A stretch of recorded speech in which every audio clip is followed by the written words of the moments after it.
following program was provided by an independent producer solely responsible for its content.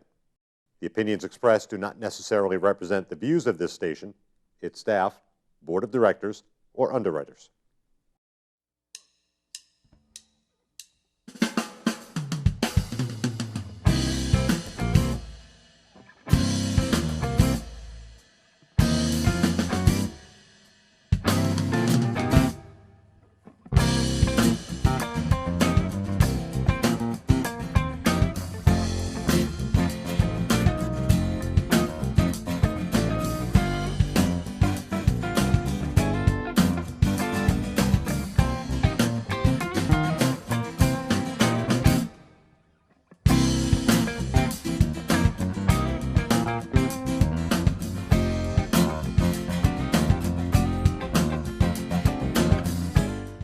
Welcome to Gate City Chronicles.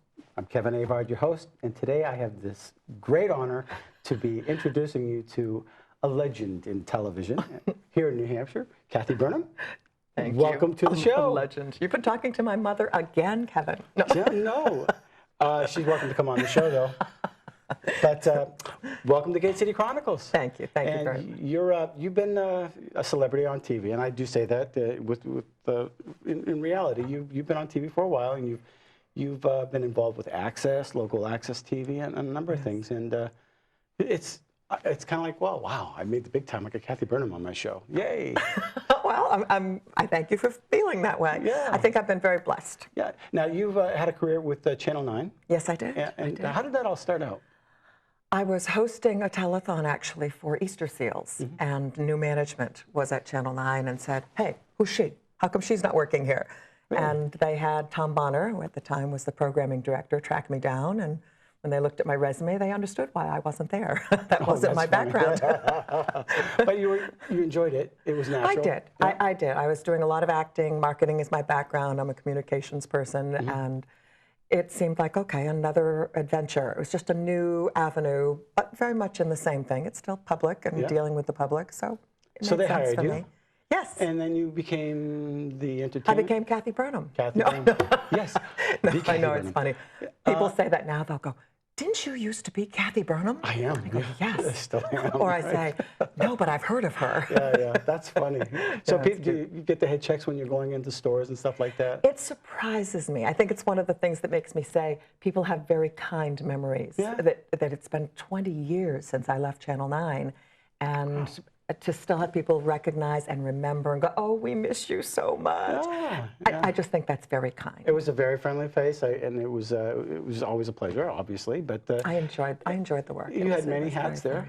Yes, it was good times. I enjoyed most, I think, researching and writing documentaries, and I got to host a lot of things like that. So I learned how to edit, learned how to shoot video, learned how to anchor.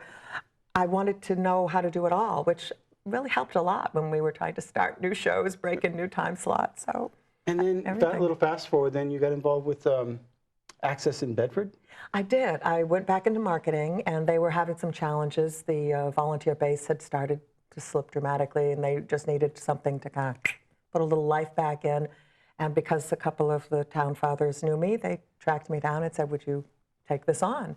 And I loved it. We really kicked it up a few notches and took some big awards in the whole Northeast, beating out New York City, which made everybody go, "Yes." And that was really groundbreaking for the time, wasn't it? I mean, the whole local access. It was. It wasn't like it was brand new or anything, but for Bedford, it helped prove to the powers that be that it was very worthy, that it had a tremendous spot and future, and a lot of volunteers really got actively involved and are still. Some of the volunteers from my early days there are still actively involved in the station, and it's come a long way. Right, and now they're shooting up everywhere. I mean, obviously we have the national one. I think this is 3 or 4 years running, something to that effect, and I'm addicted to this. This is fantastic. It allows people in the communities, businesses, nonprofits, people who want something to be heard. That's right. You know, they can come on the show and they can talk and they can push it out on their social media. They don't have to go buy all this expensive equipment. And, That's right. It takes something that used to be far-reaching, too far away, and brings it close so that anybody can touch it and be part of it and experience it. And I think that's a good thing. So Cathy Burnham is an author. Yes, but it's actually Cathy Burnham Martin. Cathy Burnham Martin. My mom taught me when you get married, you take your maiden name and it becomes your middle name. Ah, that's right. So Cathy Burnham Martin, Yeah. is it any relation to any Martins in Drake at Mass by any chance? I would not know, but because there's a little Irish in there, there's probably cousins everywhere, you know, how many degrees of separation, so Right, not because that, my not that wife's we maiden know. name is Brian. Okay. Not Brian, but Martin. So, You should get her maiden name correct. That would be yes. helpful. Well, my mother's maiden name was Brian. Sorry. Yeah, so I we understand. get it all. We get it. So anyway, I'm looking at a stack of books here. A lot of recipe books. I just started releasing cookbooks this year. I've been creating recipes since I was a little child. My first recipe I named Bleu soup, B-L-U-H, Bleu. And it's really not for food, it was finger paint. And I called it Bleu soup because when it would just get ready to boil, it was so thick, the bubbles would rise up and go, bleu, bleu. I took the sound effect and named it. I found that recipe card with my childlike writing on it one day, and I said, oh, that's too funny. My kids would laugh at you because I've named some of my concoctions Bleu, or Bleu. I'd create a French name for them that never existed. But the covers just themselves look inviting. Who did that? How did you do that? Well, remember, my background is marketing. So I worked on 3 different designs, actually, and had my husband look it over. And I said it has to be able to apply to any cookbook, because I'm going to do a whole series. These are the first 4. And so I just change up the photographs. So I take pictures of food all the time. We cook. My husband loves to cook. I love to cook. So here they are. And you printed them here in Nashua? Or? They're not printed here in Nashua. No, they're printed in the USA. They're printed out of South Carolina. Very nice covers. Thank you. I'm looking at sushi here, obviously. Right? It's fruit. Oh, that's fruit? Actually fruit. That That's looks like watermelon sushi. and pineapple and bacon. That's how I fill a breakfast plate. Very nice. Now, I take it this is your first one, round 1? That was the very first one. It's dockside dining. Anybody who wants anything quick and easy. We like boating, and so dockside dining is what we do. So it's easy things for any meal or appetizers, desserts, snacks, lunch, doesn't matter. But it's for anyone who wants to do backyard cooking, truly. It takes things that we would make at home, but makes them work on a grill. You said something off camera earlier that it's the KISS syndrome. Keep it simple, right? It is. Keep it super simple. And as you look through all these recipes, they look very simple. They look very delicious, obviously. They very well done. I literally have 1 ingredient recipes. 1 ingredient. 1 ingredient. And I've served them. My husband used to get nervous when I would be serving things to guests. He goes, don't use our guests as your test kitchen. I said, who else am I going to test it on? But it works out well. People love it. They go, come on, that's not 1 ingredient. Yes, it is. The KISS note, I like it. Right. I'll keep it super simple. So dockside dining, second helping. Right. There'll be round 3 will be coming out in the spring. Super series with a bunch of cranberries on it. What is That's that all all about? cranberry cooking. Really? Every recipe is cranberries. Whether it's beverages, sauces, main dishes, everything is cranberries. So that was very much for the fall. So you're keeping to the theme 1 ingredient. No, that just happens to feature all cranberry cooking. I love cranberries. It's just, there's a lot of food I like. Very good for the bladder, from what I understand. Well, when I come out with the lobster one, you'll go, what's that good for? It's good for your taste buds. That's what's primary for me. Oh, so how many recipes are in just the cranberry? I don't remember exactly. It's always between 130 to 150 recipes in each of the books. Are all of these your recipes? Uh-huh. And you developed them? I'm a crazy person when it comes to, I love food. I love creating recipes.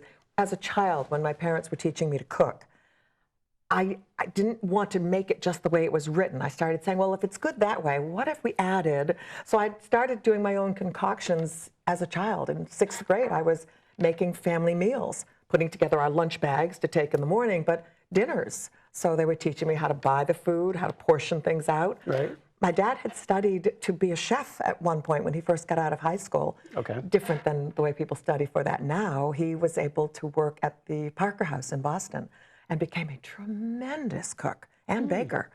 But of course, they invented things like the Parker House roll, Boston cream pies. I mean, he learned all these great things there and taught my mom to cook. What a history. And she became the best cook in town, and they helped me.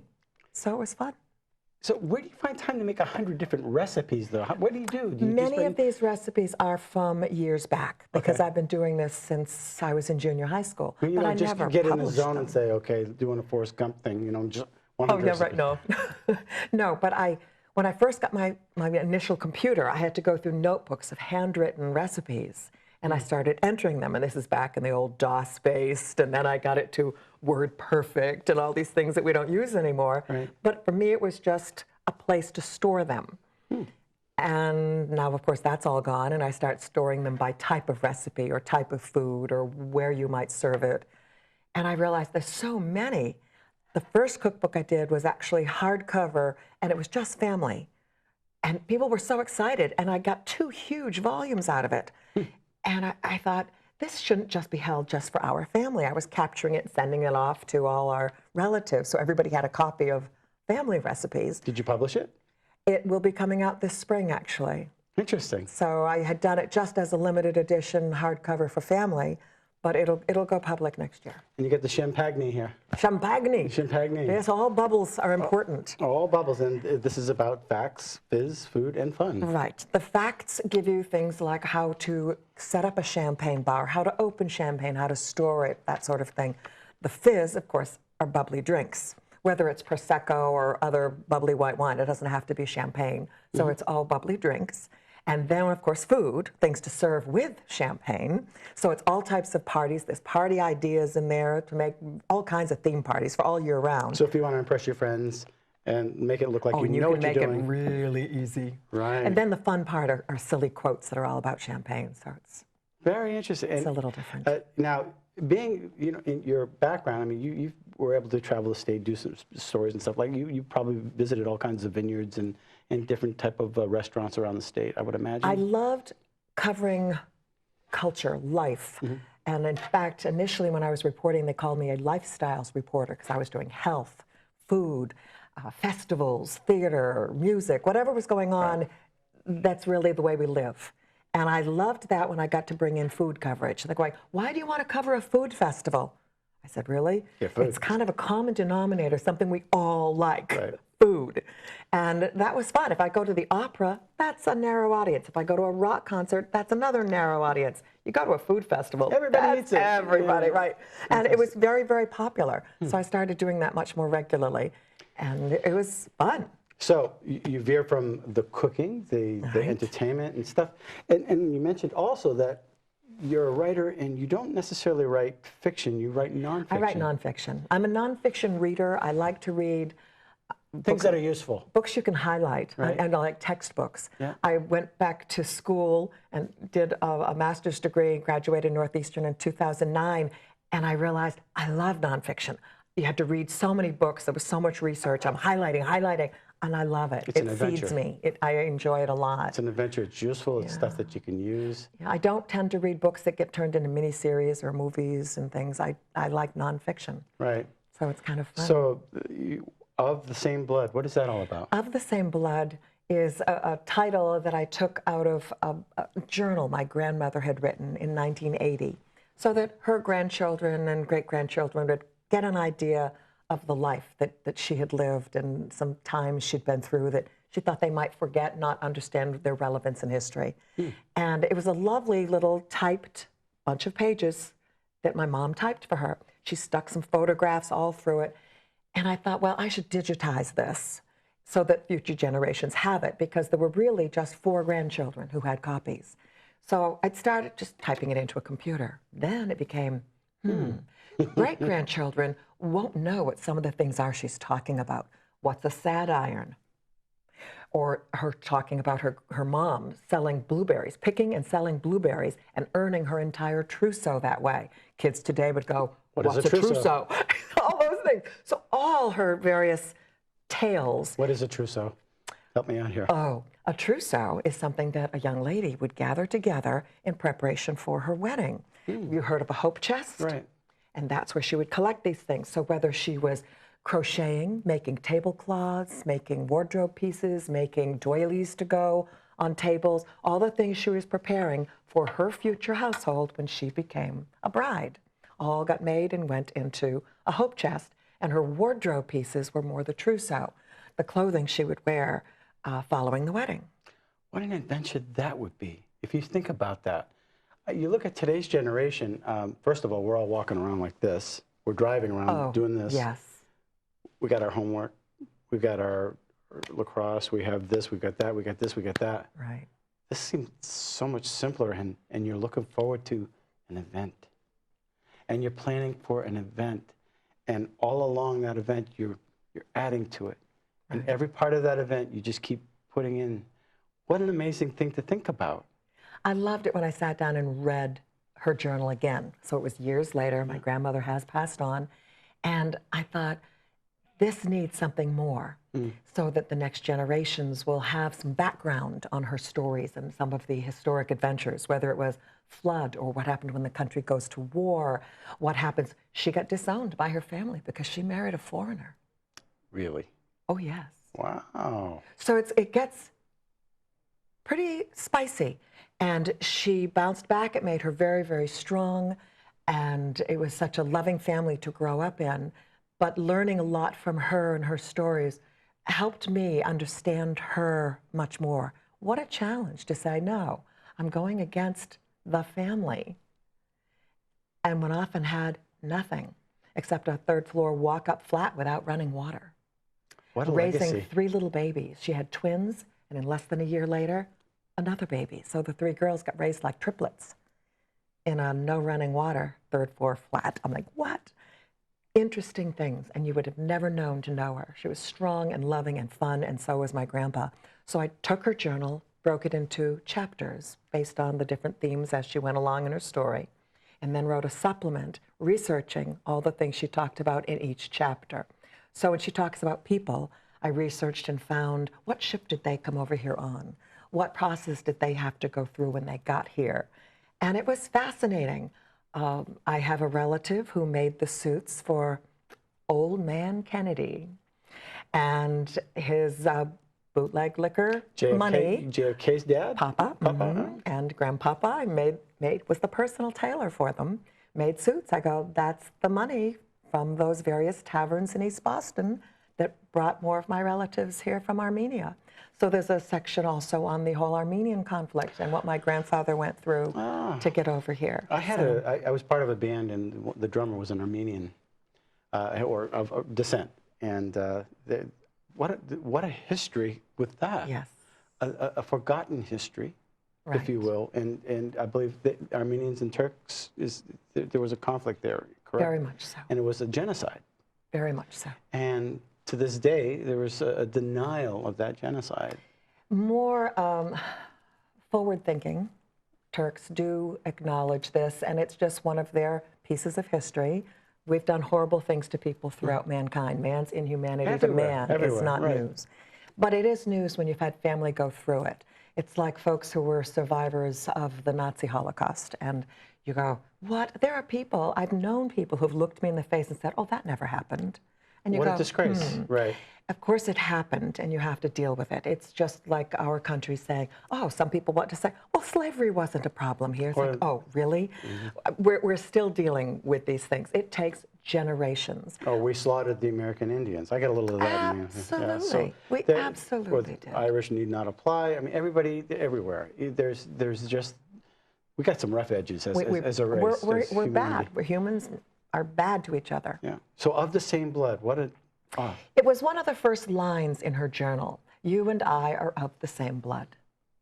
And I thought it really sort of summed it all up because she was telling from her side of the family, from his side of the family, and we are of the same blood, you and I. And I thought it just kind of summed up the story. Okay, so she married a foreigner. Was he the Armenian? Yes. Okay, and she is... Irish. Interesting. A spicy combination. Very spicy. But I learned a lot of good cooking from that Armenian grandpa, let me tell you. Right. The patience. He would sit and turn the lamb over those coals. I mean, you learn things from every culture. And it was always very special. So did you learn some traditions specifically from Armenia? I did, although part of his thinking was we came to America to be Americans. And so my mom even said they didn't speak Armenian. She didn't know Armenian words. And most of the Armenian families I know think, what? They learn Armenian, they speak Armenian, they want to hold that. And he felt, no, we are Armenian, but we are Americans. We came here to be Americans. So Armenian was not spoken in the home, other than by his mom while she was still alive. she did not know English, so she spoke Armenian. In fact, those were the days of midwives when they had their first babies. And here my Grammy and Grandpa are still in college, and they had twins. No one knew twins were coming.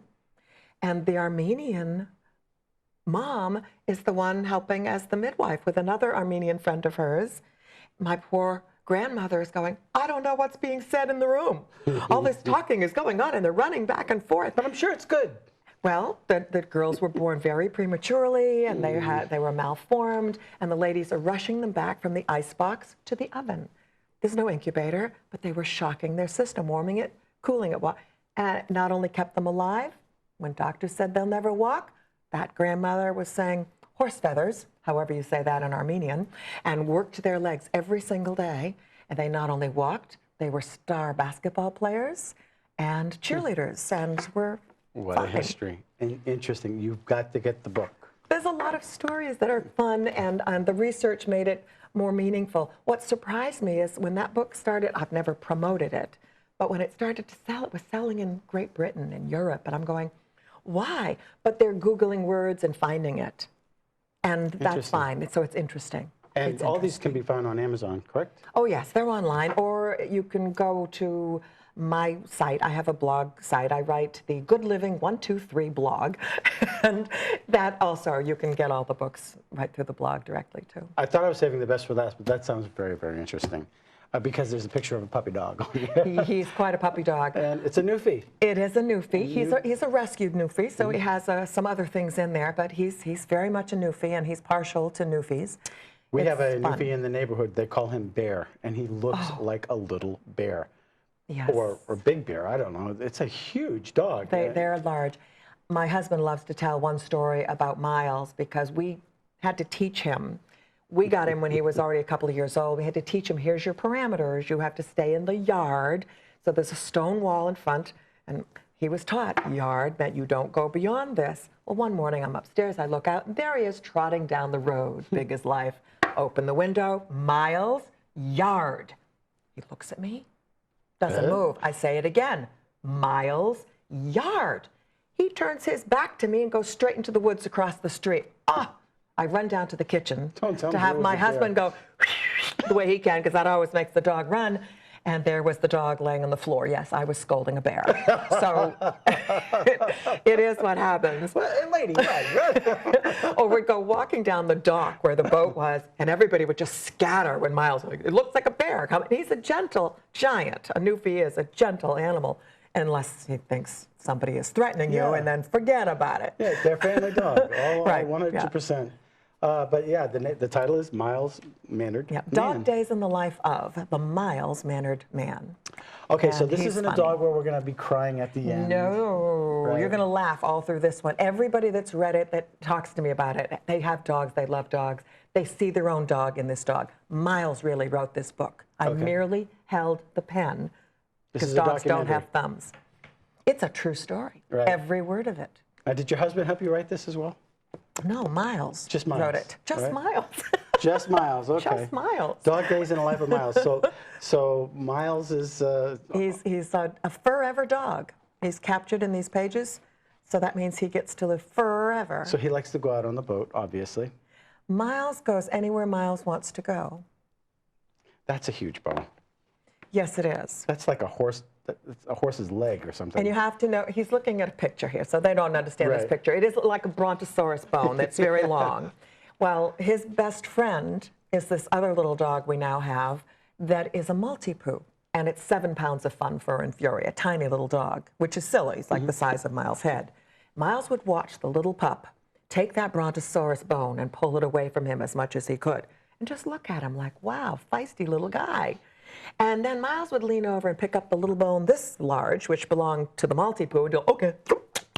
And he was happy. Overdone, yeah. Gentle, sharing, Yeah. sweetheart. But no, this isn't a sob story. Miles isn't going to die in the Wonderful. end. Good. Miles lives forever. He keeps you laughing always. And so these, like you said, they can all be found on Amazon.com. How about any of the local Barnes bookstores? & Noble. I'm not sure what's in bookstores, but I know Barnes & Noble has picked them up, and they will order them in anywhere. Did you have a recent signing there in Nashua at one point?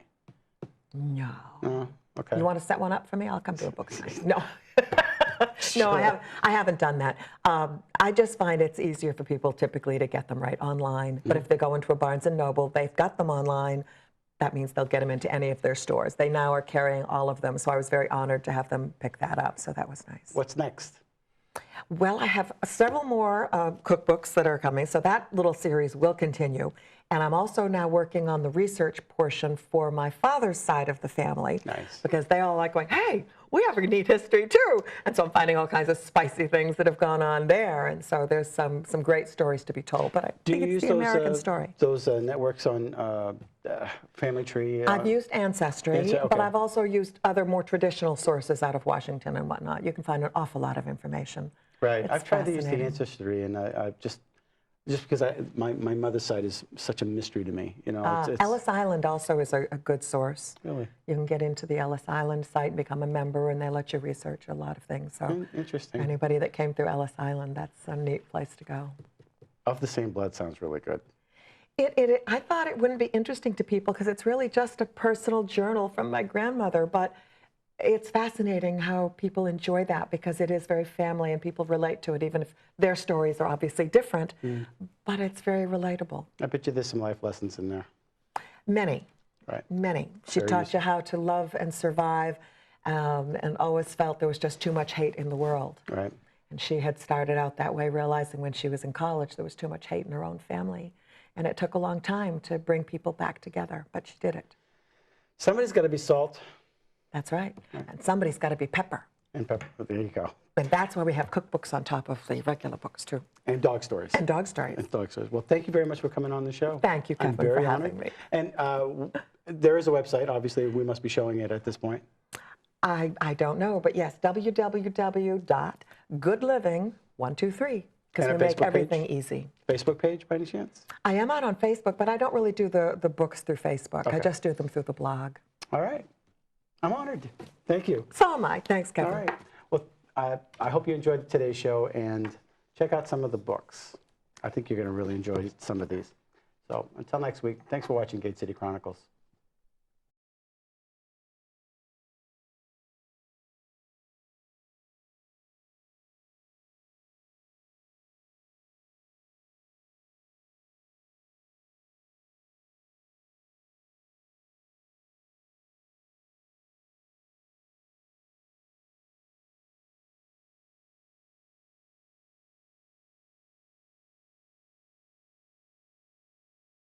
Thank you for watching Gate City Chronicles, and we want to thank our sponsor, Aardvark, the Dean of Clean.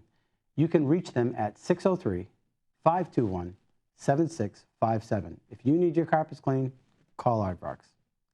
The preceding program was provided by an independent producer solely responsible for its content. The opinions expressed do not necessarily represent the views of this station, its staff, board of directors, or underwriters.